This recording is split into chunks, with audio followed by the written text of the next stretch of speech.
I'm going to share here tonight because it sort of sets things out in terms of our economic history.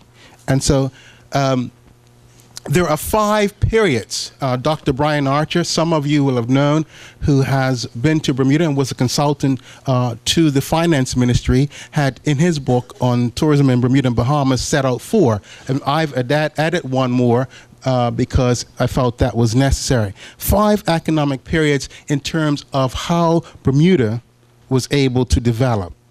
If we look at it from an economic development perspective, is casino gambling the next phase in our economic history? Is it the next phase? Well, we'll look and see. Well, here's why it's topical. In 2011, the gaming industry was worth $382 billion. It's estimated to reach $500 billion by next year, $500 billion. This is the worldwide gaming industry. So that's a lot of money. And so you need to be a part of the action if you want to get some of that revenues. These are projections. Now, the other thing that in Bermuda, there has been no major resort hotel built since 1972. I was reminded that when the Southampton Princess was built, there was a moratorium on hotel development. I think it was for 21 years. I must check that. But there was a moratorium, which meant there couldn't be. So in other words, the hotel was allowed to get its money back. And I think that's not a criticism because it was part of the deal, I guess, to make it successful. Now, we've had smaller properties. I said a major resort property. Obviously, we've had Belmont Hills being renovated. We've had Tucker's Point.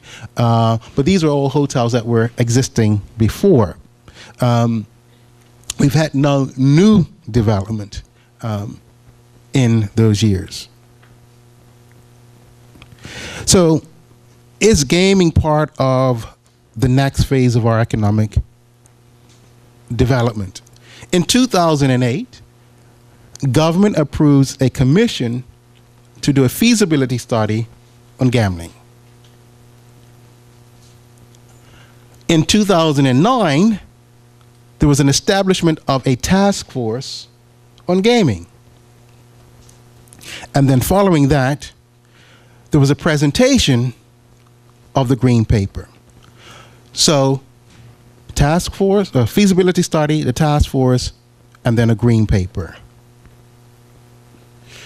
What it said, was the objective of the study. The objective of the proposed introduction of casino gambling to Bermuda is based primarily on inducing tourist visitation by offering an activity that is significant, that is important to a significant portion of the traveling public.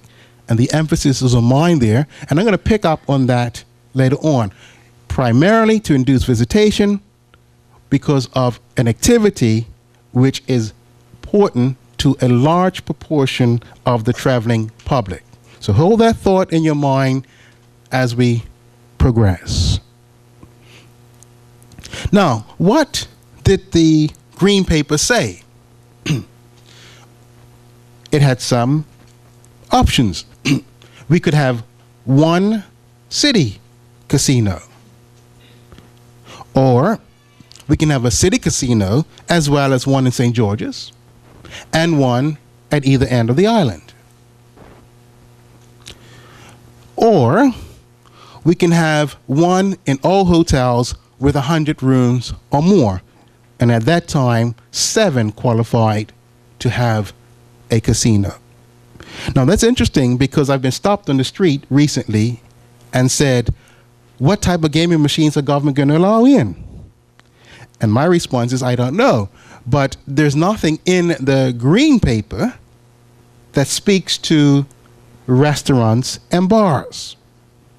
So that is a question mark. The green paper speaks to hotel development. These are just recommendations.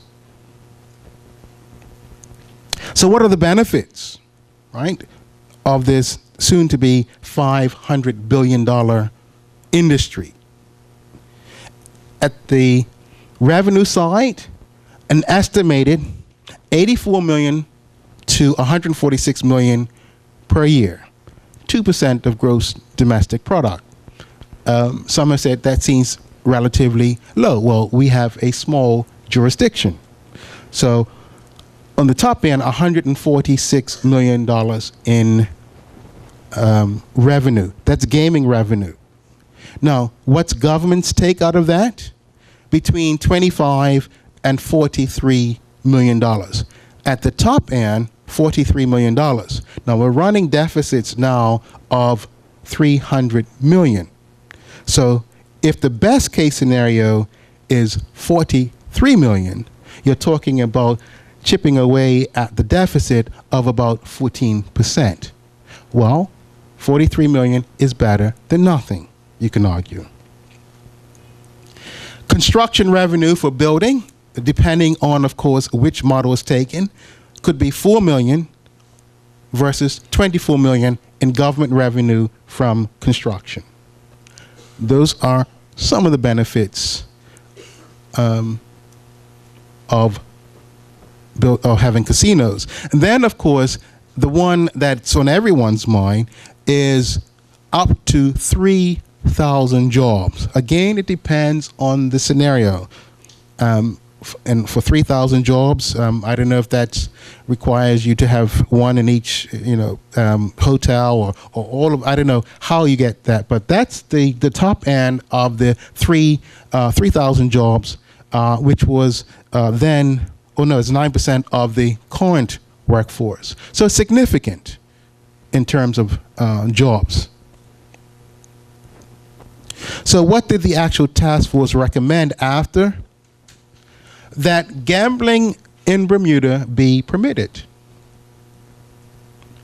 That a site in the city be found for a casino. That all gaming in Bermuda come under one piece of legislation, because we do have gaming now. So they're saying just put everything under one umbrella, which makes sense. That the casino be privately owned and operated. Now, some have said that's not the best thing because that means the revenues will then go outside of Bermuda. That there be no restriction on Bermudians. We have a very limited population, so if you put restrictions on Bermudians, then it diminishes the opportunity to have profits. A 10% tax on gross revenue be levied. An advanced social safety net be adapted to address the negative effects. That would indicate that they were expecting negative effects. And an annual sum of $4.6 million be set aside for this purpose. Now, if you read the green paper, it says additional psychologists, more policemen, and things like that in order to handle the negative impacts. So there's recognition that with it, there is going to be some negativity. Good evening, everyone, and thank you very much, Cordell, for coming, and thank the Leopards Club for, again, extending their facility to have such discussions. One little thing about some of the history. Aunt Dinah, Chauncey Smith was my father's first cousin, and they both lived with their grandmother. She was a farmer, and when they moved out, he was 11 and my father was 9. But that's a small bit.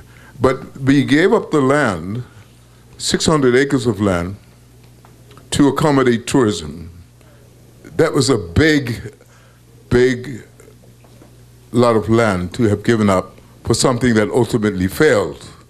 Castle Harbor from 1935, when one trip brought Pan American here, it has failed right up until today, and we've allowed them to continue to develop land that we should preserve for other reasons. Now, in the 60s, we had something like 14,000 beds in Bermuda. And we had 650,000 tourists at one point based on the beds and the cruise ships. Now, the ships that are coming now that can hold 4,000 people, imagine the amount of square footage of land that you will have to be able to accommodate 4,000 people. We're very scarce on land, so where are we going to build such hotels that will accommodate the numbers of people, that will come with the type of money that the government will be able to tax? Now, we're not talking about the income from the gambling. We're talking about the tax that can be derived. Can we realistically say that we can build hotels of the type that will get the people here that are going to gamble at such a high level that the government can take from that a tax that is going to offset what they need to run the country? So this is a very serious consideration in terms of land. Gambling is not going to go away. We, at the Leopards Club, we play bingo. And it's a very important part of what we do. It sounds small, but you know something? There are some people who gamble every night at bingo. You'll see them at the venues around Bermuda. So there is a component in the country that enjoy that type of gambling, and of course the betting shops. Will we realistically be able to get tourism to the level on the land that is going to solve that problem? I don't think we should take the risk and take another 600 acres of land like we did at Turkestan and risk it on something that we are not too sure about.